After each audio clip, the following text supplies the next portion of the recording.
أعوذ بالله من الشيطان الرجيم بسم الله الرحمن الرحيم يا أيها الذين آمنوا إنما الخمر والميسر والأنصاب والأزلام رجس من عمل الشيطان فاجتنبوه لعلكم تفلحون صدق الله العظيم.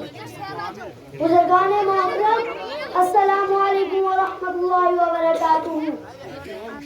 اللہ تعالیٰ کا فضل و احسان ہے کہ اس نے ہماری ہدایت و رہنمائی کے لیے نبی آخر الزماں حضرت محمد عربی صلی اللہ علیہ وسلم کو مبعوث فرمایا.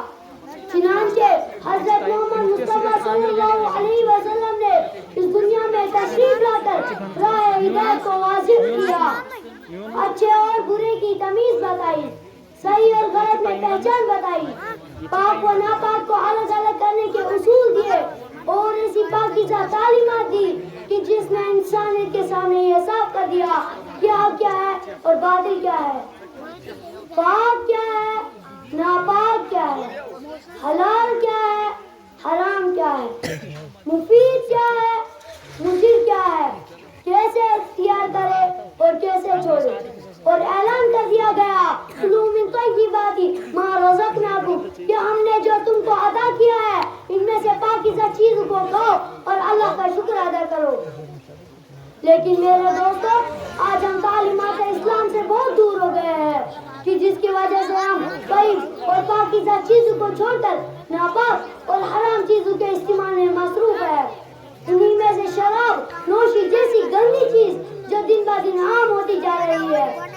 قرآن کریم نے اسے صاف طور پر حرام قرار دیا اور واضح اعلان فرمایا انما الخمر والمیسر والانصاب والازلام رجس من عمل الشیطان کہ شراب، جوا، بت اور کرا اندازی کے تیر یہ سب گندے اور شیطانی کام ہے.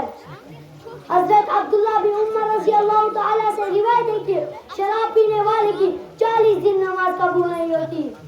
حدیث قدسی میں ہے کہ اللہ تعالیٰ اپنی عزت کی قسم کھا کر فرماتے ہیں میرے بندوں میں سے جو بھی بندہ شراب کا ایک گھونٹ پی لے گا تو میں اسی کے مانند پلاؤں گا. ترمذی شریف کی روایت ہے 10 آدمیوں پر اللہ کی لعنت ہوتی ہے.